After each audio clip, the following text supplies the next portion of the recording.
English stories. The Ugly Fairy. There was once a fairy who was learning how to be a fairy godmother. Most magic and wonderful, she was the kindest and cleverest of all fairies. However, she was also a very ugly fairy. And no matter how much she showed her wonderful qualities, it seemed that everyone was determined to believe that the most important thing about a fairy was her beauty. In the fairy school they ignored her, and every time she flew off on a mission to help a child or anyone else in trouble, before she could say a word they were already screeching and yelling at her, "Ugly! Get out of here, weirdo!" Despite her being little, her magic was very powerful, and more than once she had considered using it to make herself beautiful.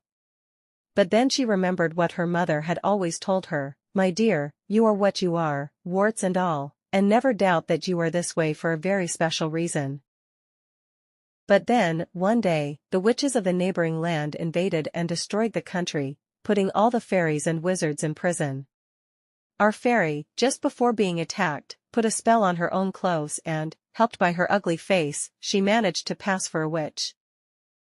That way she was able to follow the witches back to their den.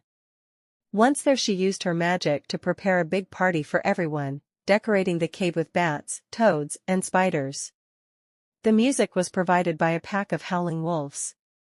While the party was in full swing, the fairy hurried off and set free all the fairies and wizards who had been imprisoned. When all of them were free, they worked together on one big spell which succeeded in trapping the witches inside the mountain for the next 100 years. And for the next 100 years, and more, everyone remembered the great bravery and intelligence of the ugly fairy. And from that day on no one in that land ever saw ugliness as a disgrace. Whenever someone ugly was born, people were filled with joy, knowing that for that new person great things lay ahead. The moral of The Ugly Fairy is that true beauty and worth are not determined by outward appearance, but by inner qualities like kindness and goodness.